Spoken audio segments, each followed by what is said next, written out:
نبی پاک علیہ الصلوۃ والسلام کی تبلیغ کے 3 دور ہیں۔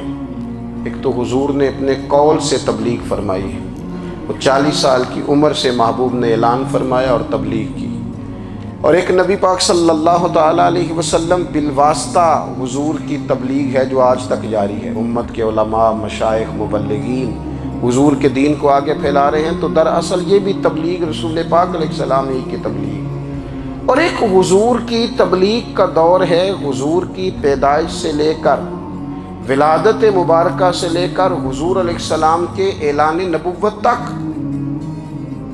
اس دوران نبی پاک نے جو تبلیغ فرمائی ہے وہ اپنے کردار سے فرمائی ہے۔ عرب کا وہ معاشرہ جو بڑا میلا کچیلا گدلا ہو چکا تھا، جس کے اندر سراسر مادہ پرستی کا زور تھا، جس کے اندر لوگ انسانوں کی خرید و فروخت کرتے تھے، جس کے اندر بیٹیوں کو زندہ دفن کر دیتے تھے، جس کے اندر جو آدمی جتنا زیادہ مضبوط ہوتا تھا اتنا زیادہ لٹیرا بن جاتا تھا، اس معاشرے کے اندر رسول کریم علیہ السلام نے 40 سال گزارے، اور اس طرح گزارے کہ جو بیگانے بھی تھے وہ بھی کہا کرتے تھے یہ صادق ہیں، یہ امین ہیں۔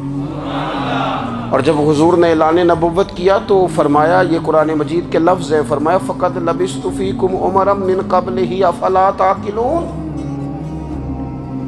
میں تمہارے بیچ عمر کا ایک حصہ گزار چکا ہوں، تمہیں عقل نہیں ہے، شعور نہیں ہے۔ نبی کریم علیہ السلام نے اپنے کردار کو، اپنے عمل کو اپنی نبوت کی دلیل کے طور پر بیان فرمایا۔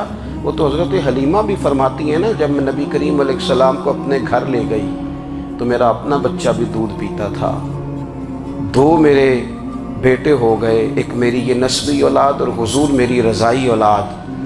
تو کہتی ہیں جب میں کریم محبوب علیہ السلام کو اپنے سینے سے لگاتی تھی تو حضور میرے ایک پستان سے دودھ پیتے تھے اور دوسرا اپنے بھائی کے لیے چھوڑ دیا کرتے تھے۔ یہاں سے رسول کریم علیہ السلام نے کردار کے ذریعے تبلیغ، اور پھر اعلان نبوت سے پہلے ایک تنظیم عرب کے جوانوں پر، عرب کے سرداروں پر مشتمل بنائی گئی، جس میں نبی کریم علیہ السلام نے بڑا حصہ لیا سرکار نے، اور بڑے اہم لوگوں کو شعور حضور نے عطا فرمائے۔ وہ اس جماعت کا فیصلہ تھا کہ ہم سارے جوان، سارے بڑے لوگ ملیں گے، یہ حضور کے اعلان نبوت سے پہلے کی بات ہے، ہم بڑے لوگ ملیں گے، کسی بڑے کو کسی چھوٹے پر ظلم نہیں کرنے دیں گے، کسی آدمی کو کسی غریب کا حق نہیں کھانے دیں گے۔ حضور علیہ السلام نے نا اپنے کردار سے، اپنے عمل سے، اور آپ کا جو عمل ہوتا ہے نا وہ اصل ہوتا ہے، ایک ہوتا ہے آپ کوئی بات کرتے ہیں اور ایک ہوتا ہے کہ آپ کوئی عمل کرتے ہیں۔ آپ جب عمل کرتے ہیں تو عمل کے ذریعے بھی لوگوں تک بات پہنچتی ہے کہ دراصل آپ کا اٹھنا بیٹھنا چلنا پھرنا کیا ہے۔ میرے رسول کریم علیہ السلام کا اٹھنا بھی ایک نبی کا، بیٹھنا بھی ایک نبی کا، بات کرنا بھی ایک نبی کا، معاملات زندگی کرنا بھی ایک نبی کا، لین دین کرنا بھی ایک نبی کا۔ ایک شخص کہتے ہیں میں نے اعلان نبوت سے پہلے حضور علیہ السلام سے کوئی چیز خریدی تھی اور میں نے عرض کیا تھا آپ یہاں تشریف رکھیں، میں پیسے لے کے آتا ہوں، میں 3 دن کے بعد آیا۔ دیکھو یہ بات کرنی کتنی آسان ہے، بولنی کتنی آسان ہے، پر 3 دن یہاں میرے بھائی کو کسی شخص کو 2 گھنٹے انتظار کرنا پڑ جائے تو لوگ کہتے ہیں الانتظار اشد من القتل، یہ تو قتل سے زیادہ تکلیف والا معاملہ ہے منتظر رہنا کسی کا۔ کہتے 3 دن کے بعد میں آیا تو میرے رسول کریم وہیں تشریف فرمایا، بس اتنا فرمایا یار تم نے مجھے بڑی تکلیف میں ڈال دیا، 3 دن ہو گئے یہاں رکے ہوئے۔ تو حضور نے اپنے کردار کو، اپنے عمل کو، اپنے معاملات کو سب سے پہلے اپنی نبوت کی دلیل کے طور پر پیش کیا۔ کسی نے کیا خوب کہا تھا کہ جو تیری جان کے دشمن ہیں وہ بھی کہتے ہیں، وہ جو تیری جان کے دشمن ہیں، بظاہر تو آئے ہیں نا ہجرت کی رات جان لے لے، لیکن امانتیں حضور کے گھر میں رکھی ہوئی ہیں، امانتیں کاشانہ نور پہ پڑی ہیں۔ وہ جو تیری جان کے دشمن ہیں وہ بھی کہتے ہیں کہ امین تو ہے اور صداقت کی آبرو تو ہے، امین بھی تو ہے، صداقت کی آبرو تو ہے۔ تو پہلے کردار، پھر دوسری بات اللہ تعالیٰ نے اپنے محبوب علیہ السلام کو اپنا مطلق نائب بنا کر، اپنا محبوب اعظم بنا کر ویسے ہی سارے انسانوں کے بارے میں کہا وَإِذْ قَالَ رَبُّكَ لِلْمَلَائِكَةِ إِنِّي جَاعِلٌ فِي الْأَرْضِ خَلِيفَةً، میں زمین میں اپنا نائب بنانے والا ہوں۔ لیکن حضور علیہ السلام تو محبوب ہے نا، حضور کی نیابت تو محبوبیت کے درجے پر فائز ہے۔ تو رسول پاک کو رب کریم نے اس طرح کا بنا کے بھیجا کہ حضرت عبداللہ ابن رواحہ رضی اللہ تعالیٰ عنہ بیان فرماتے ہیں کہ اگر حضور کوئی معجزہ نہ بھی دکھاتے، نبی کریم علیہ السلام سے کوئی اعجاز لوگ نہ بھی دیکھتے، تو محبوب کا تو چہرہ ہی اس طرح کا تھا، لوگوں نے دیکھتے جانا تھا اور کلمہ پڑھتے جانا تھا۔ لیکن باوجود اس کے میرے رسول پاک کا اعجاز یہ ہے، کمال یہ ہے کہ حضور کبھی اشارہ کر دیں تو چاند دو ٹکڑے ہو جائے، کبھی دعا مانگ دیں تو ڈوبا ہوا سورج واپس آ جائے، کبھی محبوب گزرنے لگے تو پتھر آپ پر سلام پڑے، کبھی حضور پہاڑ پر چڑھ جائیں تو پہاڑ وجد میں آ کر جھومنے لگے، محبوب کا کبھی نماز پڑھاتے ارادہ بن جائے تو اللہ تعالیٰ قبلے کا رخ ہی تبدیل فرما دے۔ کیا خوبصورت سوچ ہے اور کیا نظریہ دیتے ہیں بریلی کے امام، فرماتے ہیں اجابت کا جوڑا عنایت کا صحرا، دلہن بن کے نکلی دعائے محمد، اور اجابت نے جھک کر گلے سے لگایا بڑی ناز سے جب دعائے محمد، دیکھو خدا کی رضا چاہتے ہیں تو عالم خدا چاہتا ہے رضائے محمد صلی اللہ تعالی علیہ وسلم۔ اور ایک مقام پہ فرماتے ہیں نائب دست قدرت پہ لاکھوں سلام، نائب دست قدرت پہ لاکھوں سلام۔ تو اللہ تعالیٰ نے نبی پاک صلی اللہ تعالی وسلم کو جو اعجاز، پھر ایک اور بات، حضور امی ہے، دنیا میں آ کر محبوب نے کسی سے پڑھا ہی نہیں، میرے محبوب نے جتنا پڑھا ہے رب کریم سے ہی پڑھا ہے۔ الرحمن علم القرآن خلق الانسان، رحمان نے قرآن سکھایا پھر انسان بنایا۔ اللہ تبارک و تعالیٰ کی بارگاہ کرم سے حضور نے لیا، رسول کریم امی ہیں، یہ بھی حضور کی نبوت پر ایک بڑی دلیل۔ دیکھو ایک ہوتا ہے کوئی آدمی بچپن سے کسی چیز سے شغف رکھے اور جب اس کی عمر بڑی ہو جائے تو کہتے ہیں اس کا تجربہ بڑا ہو گیا ہے، یہ پہلے کوئی شعر کہتا تھا، کوئی ادبی جملہ کہتا تھا، تو اب اس کی یہ کام کرتے کرتے عمر بڑی ہو گئی ہے تو رسوخ حاصل ہو گیا۔ 40 سال کی عمر مبارک تک نبی کریم نے ایک شعر بھی نہیں کہا۔ حضور علیہ السلام نے کبھی کوئی ایسی بات، ویسے تو حضور کی ہر بات حکمت والی، لیکن جس کو عرب کے لوگ اپنے لہجے میں شاعری یا اپنے لہجے میں ادب کہتے تھے، وہ حضور نے بیان نہیں فرمایا۔ لیکن جب 40 سال کی عمر میں اعلان نبوت کیا تو پھر بڑے بڑے فصیح و بلیغ، بڑے بڑے سیانے، طفیل بن عمر کہتے ہیں کہ اس شخص کو بھی میں نے دیکھا جسے بڑا ناز تھا اپنی فصاحت اور بلاغت پر، اور جب وہ حضور کے پاس آیا اور اس نے آ کے کچھ باتیں کی تو محبوب خاموشی سے سنتے رہے، اور جب وہ چپ کر گیا تو میرے کریم نے صرف سورہ فاتحہ پڑھی۔ کبھی اٹھتا تھا، کبھی بیٹھتا تھا، کبھی غور کرتا تھا، کبھی دائیں جاتا تھا، کبھی بائیں جاتا تھا، پھر کہنے لگا بتاؤ نا کلام کس کا ہے؟ فرمایا اس رب کا، اس رب کا، اس رب کا جس کا میں رسول بن کے آیا ہوں۔ نبی کریم صلی اللہ تعالی علیہ وسلم امی ہیں، لیکن حضور نے کائنات کے رازوں سے پردے ہٹا دیے، نبی کریم نے جینے کے سلیقے بتا دیے، حضور نے ہر شخص کو اس کے مقصد حیات سے آگاہ کر دیا۔ نبی کریم علیہ السلام نے وہ فلسفہ حیات بیان کیا کہ لوگوں کو صرف جینے میں ہی مزہ نہیں آیا، مرنے میں بھی مزہ آنے لگا۔ لوگ آگے بڑھ بڑھ کے جانیں پیش کرنے لگے، اپنی اولادیں قربان کر، جو فلسفیوں سے کھل نہ سکا اور نکتہ وروں سے حل نہ ہوا، وہ راز ایک طیبہ والے نے بتلا دیا چند اشاروں میں۔ محبوب کریم امی ہیں، لیکن حضور نے اس طرح دنیا کو سکھایا، اس طرح دنیا کو پڑھایا، اس طرح حضور نے علم کے چراغ اور دیپ روشن کیے کہ قیامت تک جسے روشنی ملے گی نا، اسے صرف دروازہ مصطفیٰ سے ملے گی، اسے رسول کریم علیہ السلام کے در دولت سے ملے۔ کچھ لوگوں نے کہا کہ اپنے پاس سے آیات بنا کے لاتے ہیں، اپنے گھر میں بیٹھ کے دعوے کر لینا تو کوئی مشکل کام نہیں نہ ہوتا، سارے لوگ ہی کر لیتے ہیں۔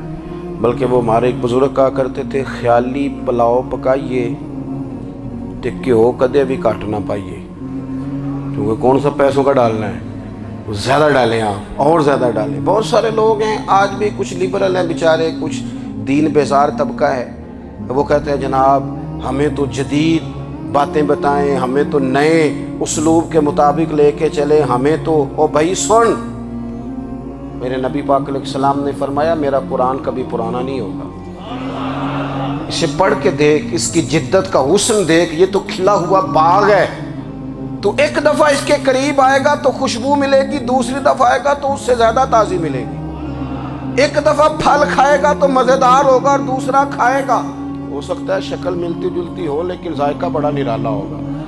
تو تو صحیح نا، جب کچھ لوگوں نے کہا یہ خود سے بنا کے آیات لاتے ہیں تو فرمایا وَإِن كُنتُمْ فِي رَيْبٍ مِّمَّا نَزَّلْنَا عَلَىٰ عَبْدِنَا فَأْتُوا بِسُورَةٍ مِّن مِّثْلِهِ،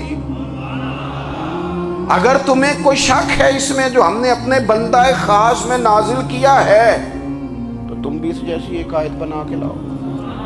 اور چلو چیلنج کھلا ہی دے دیا، فرما وَادْعُوا شُهَدَاءَكُم مِّن دُونِ اللَّهِ، اللہ اور اللہ والوں کو چھوڑ دو، تفسیری ترجمہ عرض کر رہا ہوں، یعنی صحابہ کو چھوڑ دو، حضور کے ماننے والوں کو چھوڑ دو، باقی ساری دنیا کے کافر اکٹھے ہو جاؤ، ایک آیت بس قرآن جیسی لے کے آؤ، ایک آیت لے کے آؤ، ان کنتم صادقین، اگر تم سچے ہو۔ جوانوں سنو، کہا ایک آیت، اور یہ چیلنج آج تک قرآن مجید کا موجود ہے، آج تک وَإِن كُنتُمْ فِي رَيْبٍ مِّمَّا نَزَّلْنَا عَلَىٰ عَبْدِنَا فَأْتُوا بِسُورَةٍ مِّن مِّثْلِهِ، تم قرآن کے مقابلے کی ایک صورت لے کے آؤ اور سارے حمایتی اکٹھے کر لو اپنے، ان کنتم صادقین، اگر تم سچے ہو۔ جواب تو ادھر سے آنا تھا نا، لیکن کائنات کے رب نے جواب بھی خود دیا، فرمایا فَإِن لَّمْ تَفْعَلُوا وَلَن تَفْعَلُوا، اگر تم نہ لا سکے، اور فرمایا تم لا سکتے بھی نہیں، اگر تم نہ لا سکے اور تم لا سکتے بھی، نہ خنجر اٹھے گا نہ تلوار تم سے، یہ بازو میرے آزمائے ہوئے ہیں، وَلَن تَفْعَلُوا، تم لا بھی نہیں سکتے، فَاتَّقُوا النَّارَ الَّتِي وَقُودُهَا النَّاسُ وَالْحِجَارَةُ، پھر اس آگ سے ڈر جاؤ جس کا ایندھن آدمی اور پتھر ہے، اُعِدَّتْ لِلْكَافِرِينَ، بنائی کافروں کے لیے، بنائی مومنوں کے لیے تو رب نے جنت بنائی ہے، اُعِدَّتْ لِلْكَافِرِينَ، یہ دوزخ اللہ نے کن کے لیے بنائی ہے؟ اُعِدَّتْ لِلْكَافِرِينَ کہتا ہے کافر کے لیے بنایا۔ تو اللہ تبارک و تعالیٰ نے میرے رسول پاک صلی اللہ تعالیٰ علیہ وسلم کو وہ کتاب عطا فرمائی، اور پھر حضور کی فصاحت و بلاغت، معرفت، دیکھو ایک ہوتا ہے گھنٹوں باتیں کرنا، ایک ہوتا ہے کئی والیم پر مشتمل، کئی جلدوں پر مشتمل کتب کا لکھنا، اور ایک ہوتا ہے کسی بندے کا ایک بات کرنا اور سامنے والے کی طبیعت کو اتنا جگا دینا کہ اگلی بات فوراً ہی اس کی سمجھ میں آ جائے۔ اور حضور نہ کسی کی انا کو نہیں جگاتے تھے، ہم بعض اوقات کسی سے خطاب کرتے ہیں، بات کرتے ہیں تو سامنے والے کی انا کو جگا دیتے ہیں، ٹھیس پہنچاتے ہیں، وہ کہتا ہے چل پھر تگڑا ہو جا میں بھی آیا۔ حضور انا نہیں جگاتے تھے، میرے نبی پاک ضمیر جگاتے تھے تاکہ وہ شخص فیض حاصل کر سکے، اسے کچھ ملے۔ نبی کریم کا جو انداز تکلم ہے وہ اس طرح کا ہوتا تھا کہ انسان خود بخود کھل اٹھتا تھا کہ مطلب یہ بات ہونے کیا لگی ہے، مطلب حضور کیا فرمانے لگے۔ نبی کریم صلی اللہ تعالیٰ علیہ وسلم، ایک دن محبوب کریم نے صحابہ کے یہ حضور کی فصاحت و بلاغت دیکھے، فرمایا محبوب نے کتنا نادان ہے وہ شخص جو اپنے ماں باپ کو گالی دے۔ کھلی ہو گئی لوگوں کی آنکھیں، کان کھڑے ہو گئے کہ یا رسول اللہ کون ایسا بدبخت ہے جو ماں باپ کو گالی دے گا۔ اب جب سوالات ذہنی سطح پر پوری طور پر ابھر گئے نا، تو اب رسول کریم نے بات سمجھائی، یہ ہے فصاحت و بلاغت، تیرے آگے ہیں یوں دبے لجے فصحاء عرب کے بڑے بڑے، کوئی جان منہ میں زبان نہیں بلکہ جسم میں جان نہیں۔ یا رسول اللہ کون ایسا نالائق ہے جو ماں باپ کو گالی دے؟ اب جب ذہنی سطح یہاں تک ابھر آئی تو اب حضور نے سمجھایا، اور میں جب تم کسی کے ماں باپ کو گالی دو گے نا تو وہ بھی تو جواب میں تمہارے ماں باپ کو دے گا نا، تو فی نفس ہی یہ تم نے خود ظلم کیا ہے اپنے ماں باپ پر، کیوں تم نے ایسا لہجہ اختیار کیا کہ جس سے سامنے والے کی انا جاگ جائے اور وہ تمہارے مقابلے میں آ کر کے کھڑا ہو جائے؟ کیوں تم نے اس طرح کے انداز اختیار کیے کہ جس سے سامنے والا بھی سارے پنجے کھڑے کر کے باہر نکل آئے اور کہے آ جاؤ پھر میں بھی میدان میں حاضر ہوں؟ رسول کریم کی فصاحت، بلاغت دیکھیں نا، حضور 2-4 جملوں میں ساری بات سمجھا جاتی ہے۔ ایک حدیث پاک اگر ہماری سمجھ میں آ جائے، ایک روایت، نبی پاک صلی اللہ تعالیٰ علیہ وسلم نے فرمایا خوبصورت مسلمان وہ ہے جو بے مقصد باتوں کو چھوڑ دے۔ لو، اس سے پوری زندگی سجائی جا سکتی ہے، ایک جملے سے پوری زندگی سواری جا سکتی ہے۔ کوئی لمبی چوڑی باتوں میں جانے کی ضرورت نہیں۔ کہا خوبصورت مسلمان یہ ہے جو بے مقصد باتوں کو چھوڑ دے، لا یعنی باتوں کو، کیا کہتے ہیں ہمارے دیہات کے لوگ، جڑے پنڈ جانا نہیں، وہ راہ پوچھنے دی۔ لیکن آج کل لوگ باز آندے یعنی جس بات کا بالکل تعلق نہیں نا وہ بات بھی کرتے جاتے ہیں، جس کا شعبہ ہی نہیں وہ بھی چھلانگ لگا لگا کے اس میں آ جاتا ہے۔ ہم اپنا وقت ضائع کرتے ہیں، اپنی صلاحیتیں ضائع کرتے ہیں، اپنا نقصان کرتے ہیں۔ ہم اپنا کام صحیح کر کے نہیں کرتے اور دوسری ساری دنیا کو ٹھیک کرنا چاہتے ہیں۔ وہ بھائی آپ جس جگہ جس شعبے سے تعلق رکھتے ہیں آپ اپنے معاملات میں مضبوطی پیدا کریں۔ حضور نے اپنی فصاحت کے ساتھ، بلاغت کے ساتھ لوگوں کو قائل کیا، اور قرآن مجید کی تاثیر کا یہ اثر میرے کریم رسول نے دکھایا کہ رات کو جب حضور بیٹھ کے قرآن پاک پڑھتے تھے نا، جب یاسین والے نبی خود یاسین کی تلاوت کریں، جب طٰہٰ والے محبوب خود طٰہٰ کی تلاوت کریں، غور کرو نا، جب مدثر والے محبوب خود ان جملوں کو ادا کریں، یعنی جن کے بارے میں آیت آئی ہے، جب وہی یہ آیت پڑھیں کہ اِنَّا أَعْطَيْنَاكَ الْكَوْثَرَ، یعنی جن کا ذکر ہو رہا ہے، جب وہ یہ بات کریں کہ یا ایھا النبی انا ارسلناک شاہدا ومبشرا ونذیرا لتؤمنوا باللہ ورسولہ وتعزروہ وتوقروہ وتسبحوہ بکرۃ واصیلا، جن کے بارے میں آیت آئی ہے، جب وہ یہ کہہ رہے ہوں کہ ورفعنا لک ذکرک، جب وہ کہہ رہے ہوں والضحیٰ واللیل اذا سجا، ذرا اس کیفیت کو دیکھیں جب محبوب خود پڑھ رہے ہوں، اور جو حضور پر آئی ہیں اس کا ذائقہ، اس کا لطف، اس کا انداز بھلا کیا ہوگا۔ حضور جب رات کو پڑھتے تھے نا قرآن پاک، تو جو پکے کافر تھے نا، ابو جہل جیسے لوگ، وہ بھی جھاڑیوں میں چھپ چھپ کے مدینے والے کی تلاوت سنا کرتے، حضور کی تلاوت سنا کرتے تھے۔ یہی بہتر ہے کہ پردوں میں وہ پردہ پوش رہے، وہ اگر پردے ہٹا دے تو کسے ہوش رہے۔ رسول کریم علیہ السلام کی تلاوت کا سننا، قریب جانا، یہ اعجاز ہے۔